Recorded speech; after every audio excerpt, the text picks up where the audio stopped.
Okay. So I hope you're feeling, fresh after a short break and ready to continue exploring the things that I have to explore. So I want us to talk about a very important thing, which is like, what is a classroom? What is classroom management? What can we do to manage our classes, and why do we need to manage our classes? So. What do you guys think about this one? What is a perfectly managed classroom? Imagine a class of your dreams. What is there? Everyone participates, no one disrupts, no noise. Everyone is involved. All facilities. Motivation, what's that? All facilities. What do you mean by facilities? Like magnets,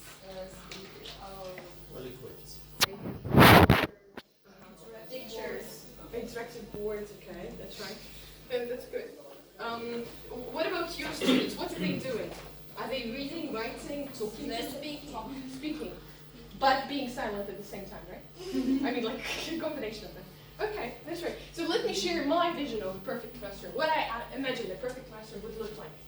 So, complete silence. All tables are perfectly arranged. No one is moving around. And the only sound you can hear is the pen scribbling on a piece of paper. That's my dream. Unfortunately, that's not how most of my classes are. I'm going to show you a quick representation of what my classes look like most of the time. They're not your students. These ones, totally my students, 90% of the time. It's a normal 10-year-old group. Not over.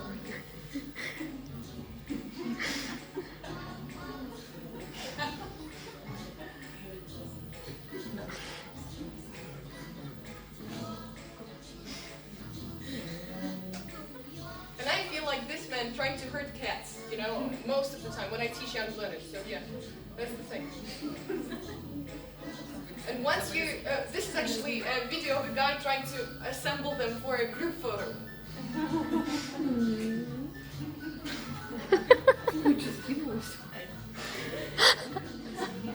When did he give up? Yeah. That's what happens when you leave the classroom. And leave the kids there and answer the class. Okay, so I thought to myself, what can we do to make our classrooms go from here to somewhere here? What is there for us to do to control the classroom, to make sure that everything is well organized and stuff like that? Most of the teachers, when I speak of classroom management, most of them think about children, managing kids, right? That's what we do. But in reality, classroom management is about everything that's going on in your classroom. How you arrange the materials, how you present something, how do they work, what interaction patterns do you use, and all that stuff. So everything is there. And of course, we need to manage every classroom, but the practical tips that I'm going to share with you today are more applicable for kids and teenagers, although you could use them for everyone, 100%. So here we go. Rule number one, it is establishing rules. It is very important, and I can't emphasize it more. You do need to establish a clear set of rules that your students will follow. So remember our perfect classroom, that masterpiece of a classroom which belongs to a museum. So rules are like wide brush strokes. They create a general tone. They set the atmosphere. They lay the foundation. Rules are not exhaustive. What I mean is that there is not a single rule for everything that is going to be in your classroom. So if you ever ask your students, what rules do we need to have? They will bombard you with what-if questions. What if I want to go to the toilet? What if if someone copied my homework? What if that? What if this? Rules cannot cover that. They just set the overall mood. They're like wide brush strokes of the whole thing. So one of my favorite things to introduce the rules is star. So what I would typically do, I would come to my students and say, I have a secret. You are stars. Okay? Star. Okay? But star is a special word. It has a secret. So you need to sit up. Sit up. Yeah, very good. Track your teacher. Answer. Respect. Respect. Okay? All together. Sit up. Sit up. Sit up. Track your teacher. Track your teacher. Answer. Answer. Respect. Respect. One big respect altogether. Respect. Respect. Okay, so you see they're very basic. Just the general concept of what you want, what atmosphere do you want to have in the classroom. What I find to be super helpful is signing contracts with my students when I want to establish rules. For younger students, I have a set of pre-made rules which I do not change. And I just explain, I just talk over these rules. So why is it important not to scream? Why is it important to raise your hand? It is important to raise your hand because everyone needs to speak in the classroom. Agreed? Perfect. So with older students, you can create the rules. You can let them be responsible for creating rules. And more often than not, they come up with very good rules to follow. And if they create the rules, if they create the policies, they're more likely to adhere to them. So they just sign it. Kids just usually write their names, if they can. And adults can really put a signature there. Number 2 is establishing routines. There is a very clear-cut difference between rules and routines, but we don't normally talk about that. So remember we talked about rules, the white, the broad brush strokes. Routines are like little dabs of color that you add to the painting. They're way more detailed, they give more information about everything, what is going on in the classroom. You bring life with the routines. They bring the structure to your lessons. If you were to paint a picture of my lesson, it would look something like that. Pointillism. I like having little dabs of color. I have them for practically everything I do. I have a special sign when they want to go to the bathroom. They do this. Very helpful. Yeah. So I just tell them, if you want to go to the toilet, do this. Because nothing rubs me up the wrong way more when kids raise their hands and you expect to get an answer, like, I want to go to the toilet. I want to see that and I can show, okay, you may go, or 5 minutes. So it happens without any sound. I have a system of cards, yellow card and red card, just like in football you get 2 yellow cards and then you get the red card. I have the whole thing for motivating them throughout the lesson. So you have a cheese and the mouse moves on the board as we progress through the lesson. At the end of the lesson it goes hysterical. Yeah! A mouse and the cheese! And it's surprising to me that they are surprised every lesson. They never get used to that. Okay. What I actually very much like doing is so-called call and responses. They let you keep your students on their toes. So one of my favorite one is this. I say flat tire, you say shh. Okay? Flat tire! Shh. And if you are running around and then you say flat tire and they go shh at their places. Fantastic one. I like saying 1, 2, 3, eyes on me. And they say 1, 2, eyes on you. Let's try to do this. 1, 2, 3, eyes on me. 1, 2, eyes on you. Macaroni and cheese. Everybody freeze. There is a lot of, there is a ton of them that you can use for free. I got those one from teachstars.com. So one thing that I like to do throughout my lessons, so I just go, class, class, and you need to say yes. Class, class. Yes, yes. Class, class, class. Yes, yes. Class, class. Class, class. Yes, yes. Okay. So if you do that, I do this. If I say class, class, and everyone is silent, I go, So this is what I do just to keep them on their toes. A very common complaint is that students speak Russian. And I have a routine just for that. A friend of mine on Instagram, she found out this thing. She created this checklist for teachers. So it's called No Russian Challenge. I don't know what is it about the word challenge, but teenagers love it. Because it's everywhere. So if you just say, guys, we can't use English because it's, we can't use Russian because it's an English class, they will ignore it. But once you say, I have a no Russian challenge, everyone will be participating. So the idea is that if you complete 5 days without speaking Russian, you get a tick, and then at the end, you get classroom coupons. They're free, because I'm not a millionaire to buy them stickers and stamps. So I use free classroom coupons, like lunch with the teacher. So if I have an apple, I share the apple with the kid, so he has for lunch whatever I'm having that day. Or sit with a friend, they actually love it. Decorate the whiteboard, a very popular one. Eat a snack in the class. beautiful. You don't need to buy anything. Isn't it lovely? So these are from weareteachers.com. You can create your own classroom coupons as well. I've seen some ideas on the internet of how to integrate routines into your daily classroom life. So there's the thing where you have a jar, and for every thing that they do and you're happy with, you would put a marble or a coffee bean inside. And once they get to a certain level, they get a reward. So you need to think what these rewards would be, and if they misbehave, guess what you do? Take it out. Or this noise thing. So these are actually made of some sort of plastic, I think, but you can totally print them. So if they're being noisy, you can put one letter after another.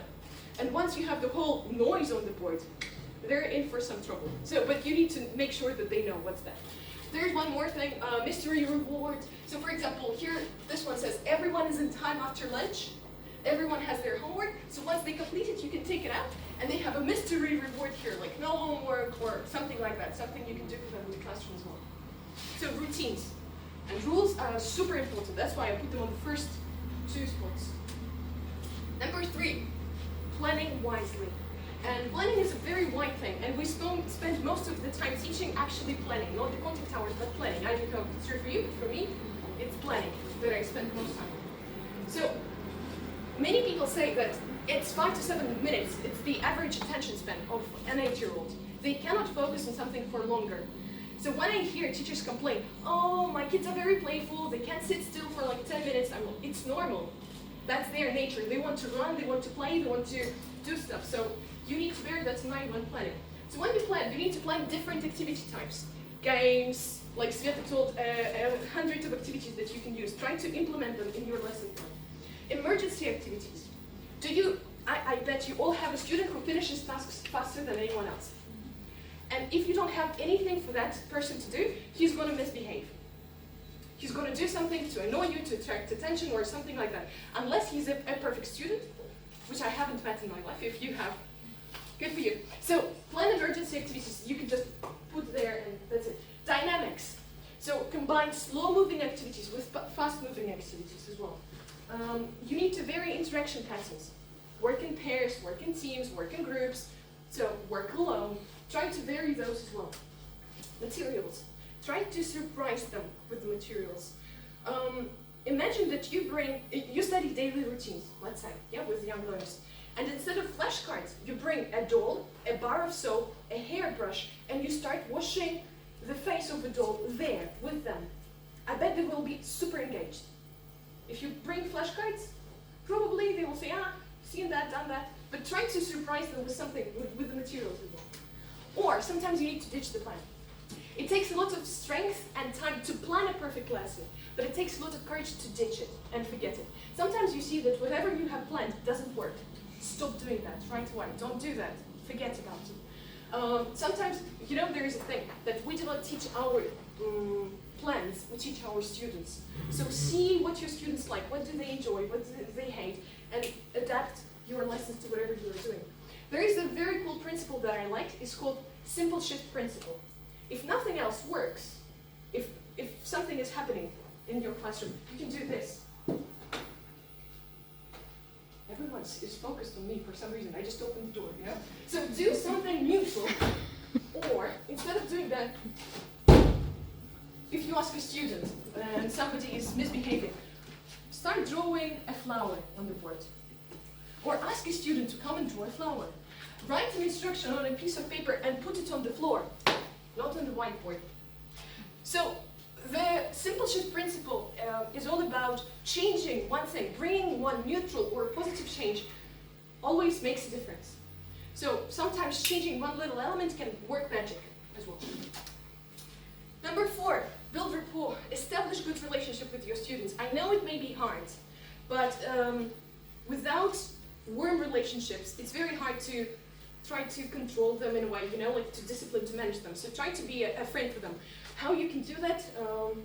You may give them some individual time, one-on-one time during the lesson, so you have a special question for every student. How are you today? How was your weekend? What's your favorite food? And what's your favorite color? So make them feel special by asking one simple question, which would be unique to that very person. Next one is giving clear instructions. sometimes in our heads, our instructions are perfect. What is not to understand that? And then we end up saying something like focus. Imagine a 7-year-old who needs to concentrate or focus. So it's impossible for him to understand what does he need to do. And it's really hard for you to check if he has focused or not. Like if you say focus, how do you check that person is focused? But if you say, sit up, pens on the table, eyes on me, easy to follow and easy to check.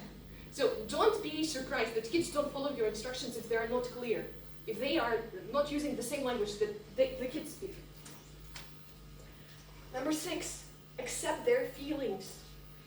Children have a ton of reasons to be upset and misbehaving in the classroom. And most times, it doesn't have to do with you as a person or as a teacher. They had a problem in their English class in school, or somebody, I don't know, broke their heart for the first time today. So it's okay. And what you can do is to accept their feelings and say, I know, you must be really tired after school. Poor thing, you woke up at 6:30. You must be very sleepy right now. Or if a child starts crying in your classroom because he misses his mother, just say, I know, I often feel sad when my mom is not around. I know how you feel. So just accept their right to be upset for some reason. There is a trick with this one. We usually say something like that. You must be really tired, but we need to do exercise number 4. If you say the word but, it magically crosses out everything that you have said before. So no buts, no ifs, just accept their feelings. Just say, I know you feel tired. Full stop.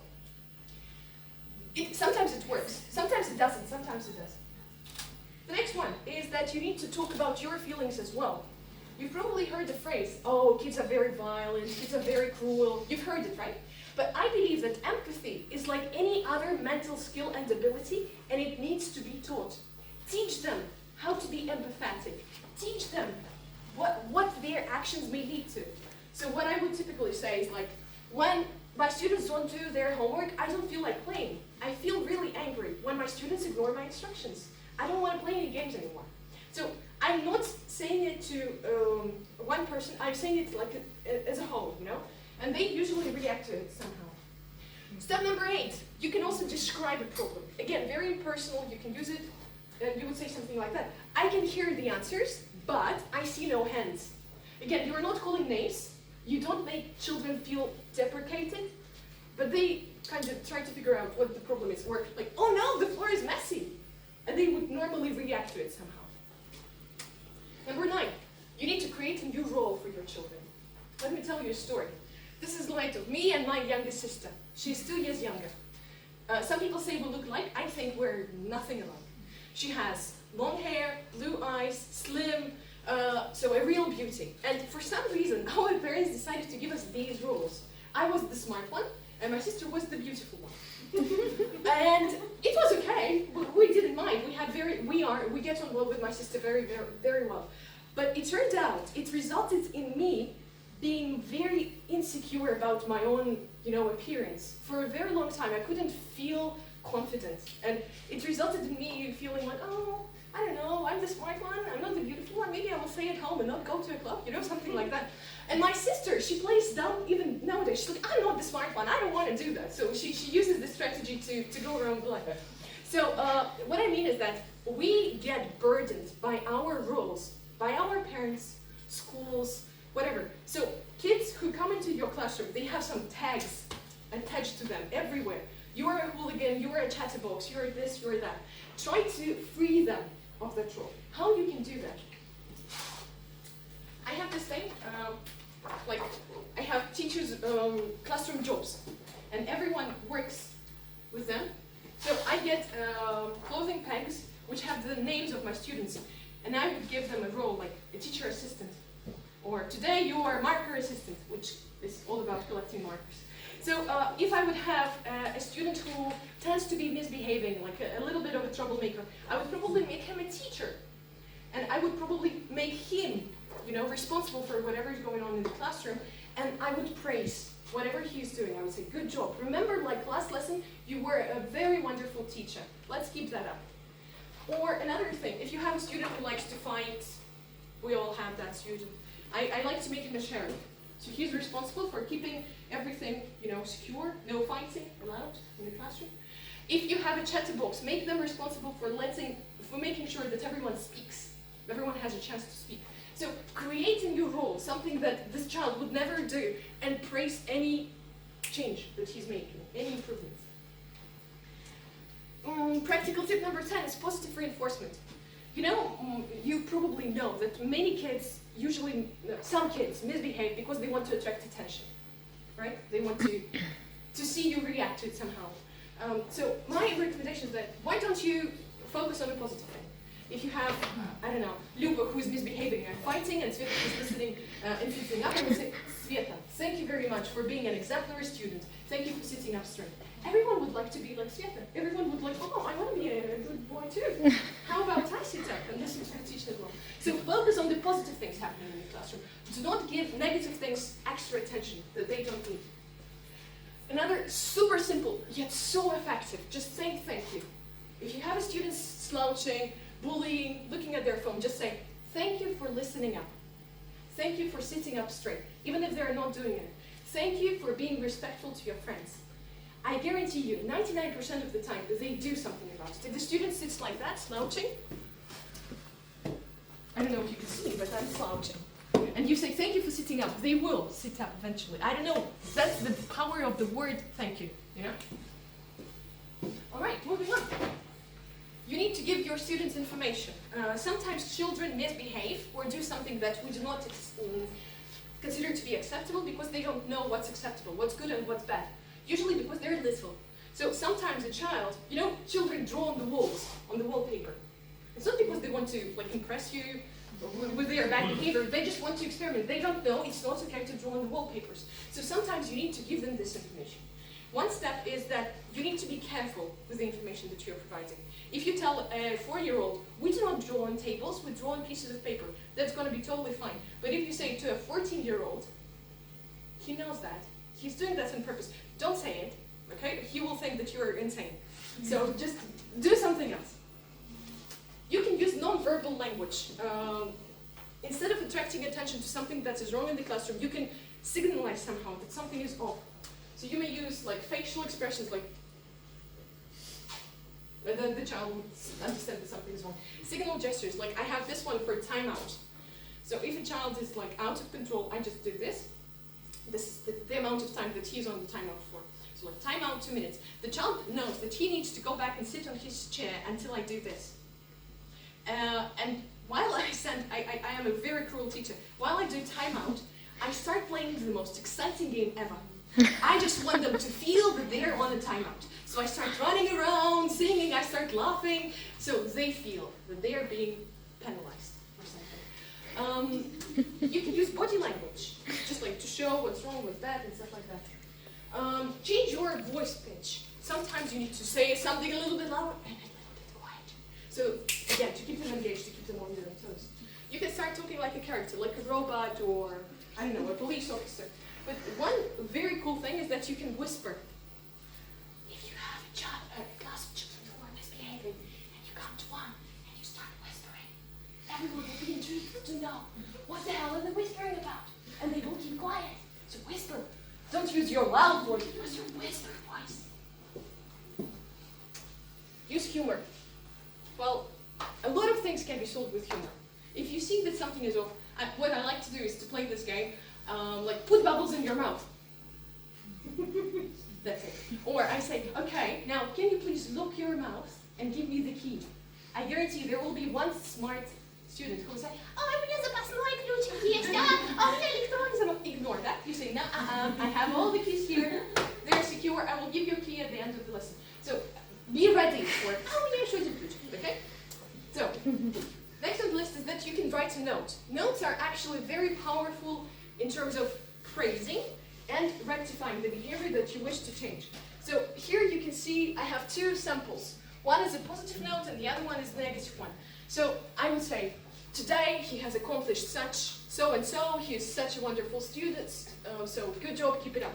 And I may say this one. If I show them the red cards, after having shown them two yellow cards, I said, unfortunately today this and that student misbehaved and it resulted in him distracting himself and others. I hope that the next lesson he will be able to achieve better results. Yours sincerely, The thing is that in all my teaching career, and I have been teaching for almost 7 years now, I have sent 3 notes like that. So not many, but I've sent a lot of notes like that. We always try to, rectify the behavior, and we forget about praising kids for what they do. Let me tell you, if you keep this note, like, he is a fantastic student, he has done that and that and that, students keep them as a treasure. They keep them to their notebooks, they flaunt them proudly, and they keep them for the rest of their lives. So praise your students, model the behavior that you want to have in class. So is it worth acquainting them with this, the lower one? Okay, I mean acquainting them that it is available, so that they will know. 100%. I tell them, okay, so here's my rules, here's how I play. I have yellow card, red card, I write to your parents. Mm-hmm. So I started off, well, they don't come, the thing is that you spend a lot of time drilling stuff, and some people say with young learners you need to spend 90% of the class time disciplining them and managing them, and only 10% learning. I don't know if it's true or not, but I think it is. You need to teach them how to follow rules as well. Next thing is giving them a choice. So look, there are two paths you can take. Path number 1, give them a real choice. So imagine you have 2 students sitting together, and you may say, and they chat because they're friends. And you may say, okay, you may continue sitting together, no problem, but when it starts to sound like a nail salon full of bridesmaids, I'm going to rearrange you, okay? I'm going to rearrange the seating. Agree? Agree, perfect. If they continue chatting, then you rearrange them. No exceptions. Or you can give them a fake choice. So imagine a child says, I don't want to do exercise number 4, it's boring, I want to play. And you say, do you want to write answers with a blue pen or a red pen? Remember I told you about the attention span of an insect. Pray that they forget about it. So normally a conversation would unravel like that. I don't want to do exercise number 4. Do you want to write it with a red pen or a blue pen? Blue pen! Okay, as you wish. So sometimes it works. Again, with young learners. You need to use the space. I think that teaching kids is like entering a lion's den many times, So if you stand in one circle, imagine you have like 1 square meter and you don't move anywhere from there, children know that they can do whatever they want there. It's their territory. But once you get confident and get walking around the classroom, they understand that you are the boss. You are the one who calls the shots here. So don't be afraid to use the space. I would sometimes sit here and teach my lesson from there. I would sometimes go all the way there and teach my lesson from there as well. They don't know what to expect from me. I am the unexpected danger in my classroom. One more thing that you can use the space for. So on the floor, we have tiles. So I would take a marker and I would go draw a box and do something like that. And I say, this is my set teacher box. I will not move until you stop doing whatever makes me sad. And I stand here like that. And I can do this. Or if they continue doing that thing, I can do this again, like one leg, and then move here as well. So I use the space. You can also control them by like using body language as well. So if you have a misbehaving child, you can just do this. Neutralize. I don't know, it takes a very rare chance that a child will continue wiggling around if you put your arm on the shoulder. Don't get too enthusiastic about touching teenagers. Okay, just for yourself. One more thing, demand high of your students. You need to inspire excellence out of everybody. If they know that you want the correct answer, they will give you the correct answer. If a student says, I don't know, come back to that student. So imagine, Vladimir says, I don't know. Then I ask Boba, and I say, Boba, do you know the answer? Boba says, yes, it's 32. And I say, repeat, 32. Right, 32. So you see, I go back to the student who says, I don't know, and I inspire him, I inspire the excellence of him. So I don't know is not an option. All my children are working 100% of the time. So, like, self-disciplining machine. The last one, oh, not the last one, but one but last. I call it Houston, we have a problem. If you have done everything there is in the lesson, nothing else works, you can do this.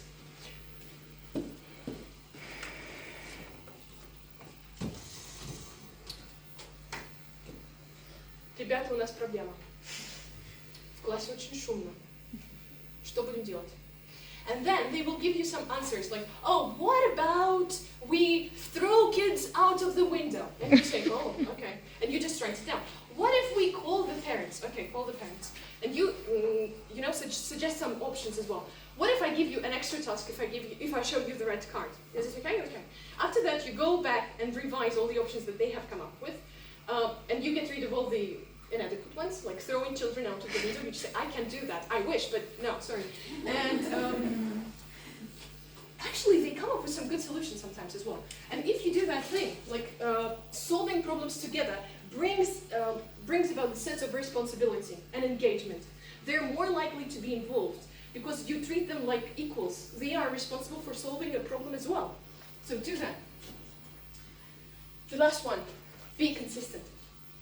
No matter what happens, you need to be consistent. Let me draw you a picture. Imagine you have a student who has been disruptive all the time. And you said to him once, okay, I show you 1 yellow card, 2 yellow cards, 3 yellow cards, a red card. You won't get a sticker, you say. And the student says, oh, okay, I don't care, I don't need stickers, and stuff like that, and continues misbehaving. And then, by the end of the lesson, he starts crying because he doesn't get a sticker. Have you ever experienced anything like that? I want a sticker! Why didn't I get the sticker? I promise this is the last time. So, you should look something like that. You are deaf to all their cries. If they say, I want a sticker, you say, too bad. But why me? Why not him? It was him who started the thing. No, you don't care. You don't want to compromise. No, that's unfair. Yeah, 100%. That's unfair, but that's what it is. So be consistent. I know it's very tempting to say, okay, here's 1 more sticker for you, just the last time. Don't do that. Don't be tempted to do that as well. So one thing that I want you to know at the end of this one is that our students undergo changes daily. And it's not just like some posh words that I like to throw around. It is a fact. Our brains, when we're growing, they are changing every time. The physiological state of it changes every time every day we grow. And of course, these changes do not happen at an instant. You need some time to develop, to build a habit. You know what they say, it takes 21 days to build a habit. So do that, build a habit. I want you to be ready to consistently inspire them to be better. And once you do that, classroom management problem will be solved in your classroom. So thank you very much for your attention.